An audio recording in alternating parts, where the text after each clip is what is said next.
Hello, everyone, and welcome to Conversations with Khofane. I'm Khofane Mudisa, and today I am so excited to be here on what day is it? The 23rd? Yeah, it's 23rd The Friday, 23rd of June, June. Yeah, Friday, yeah. in South Africa at the All African Business Leaders Awards with a fellow Motswana. Very Thapelo Tsheole. Thank you so much for joining us today. How are you? I'm fine. I'm fine for fun. How's your week been? You told me that story. Yeah, it's been a hectic week for me. I've attended the annual meetings of Afreximbank Mm, in my capacity as the president of African Stock Exchanges. mm. So it was quite a hectic week. Yeah. And today we're celebrating all things African business and African leaders and so on. How's your take been in terms of our status quo as working together as Africa to create one African market? Yeah, I think the momentum is going on quite rapidly. Mm, I think anyone who doesn't believe in the story of a rising Africa and working together as Africa is going to be left behind. There are a lot of projects that are currently taking place in the continent that are intra-Africa. A lot of deals are being signed, and you can also see here, the presence of people from all corners of Africa, from east, west, north, south, uh, participating in this awards, and you can see the credibility and the caliber mm, of the participants that it's a big event. Africa is creating its own billionaires. Africa is creating its own solutions and entrepreneurs. And the beauty of it is that Botswana is not being left behind. No, Botswana is not being left behind. I think there's a lot of work that is actually being done in Botswana, especially in terms of penetration into Africa. You see on stage today several companies from Botswana also participating in the award ceremony. And also, I'm also here as president of African Stock Exchanges. I'm talking about 22,000 companies in a market capitalization of 1.5 trillion US dollars. And therefore, we are making an inroad and participating at continental level as Botswana. Mm. And when we look at AFTA, I'm sure at a lower level or a smaller level, an entrepreneur might be wondering, how do I contribute or what part do I play in this huge role?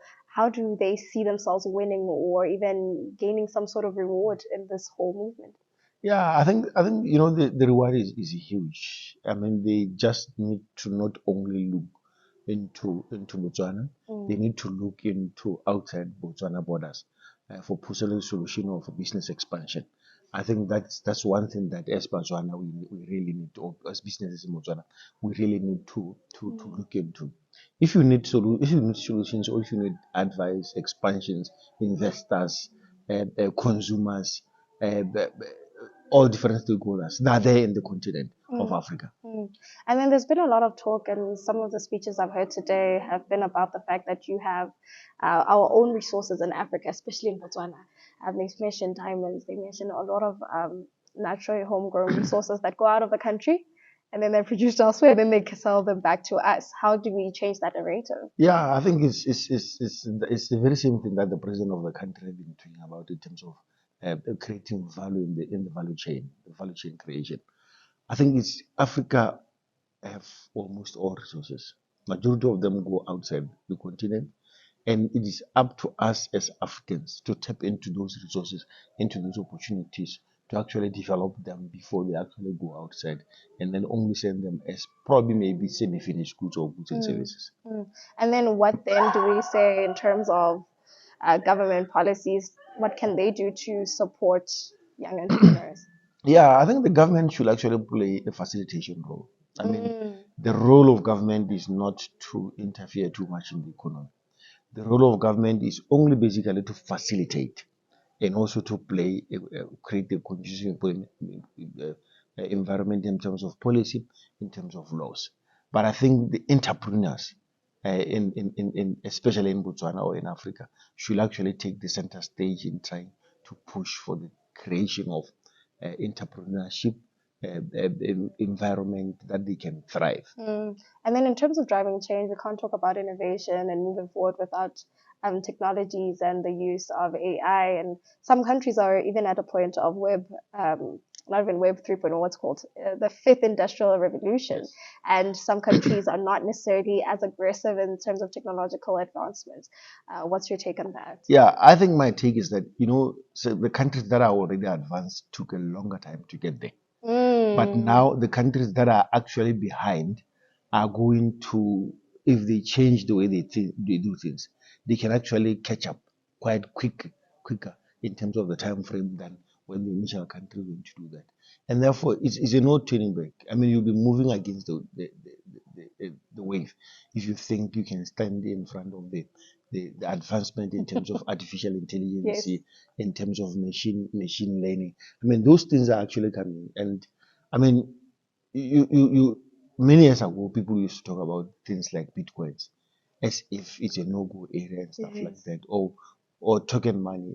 It's a reality. It's things that are going to happen, whether we like it or not. What does that mean then for the informal sector within business? Yeah, I think the informal sector need to come to speed to learn. I mean, I travel a lot across Africa.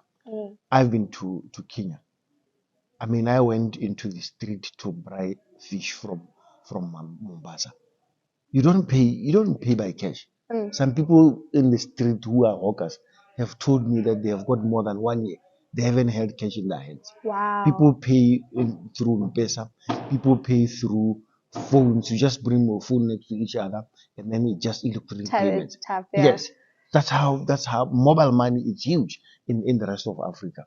And therefore, I think it's some of the things that even our own entrepreneurs, especially in Botswana, need to fast learn these things. But also even in Botswana, you can see, I mean, the use of e-wallets, the uses Orange Money or MyZaka, whatever, it's actually fast moving. But if you go to East Africa and West Africa, to see the rate at which these things It's are quite actually aggressive happening, as well in comparison. very aggressive. Yeah. And most of it is driven by entrepreneurs. I mean, I just learned that M-Pesa have long started making payments even before Apple Pay. What? Yes. So you can see in Africa that there's a huge potential for people to move fast. But the thing is, if you don't change the way you do things, if you don't move into the bandwagon, you'll be left behind forever. And so when you place a demand upon the entrepreneurs or the citizens of, let's say Botswana specifically, what are you saying to us? Are you saying that as opposed to being reliant on governance and saying we don't have this and complaining, what can we do? We need to be innovative. We need to move forward and be innovative. The only thing that we need to continuously request the government to do is entrepreneurs, is facilitation in terms of the roles. But what you need to know, this I learned from financial markets, innovation is ahead of policy always and ahead of regulation. Regulation and policy always catch up with innovation. But innovation needs to be on top class. People need to invest their time in learning and in developing their businesses. Brilliant. Thank you so much, Thapelo. It's been a Thank pleasure. You. I can go and enjoy my awards. You can enjoy your one. Thank you. Thank you for joining us. See you next time.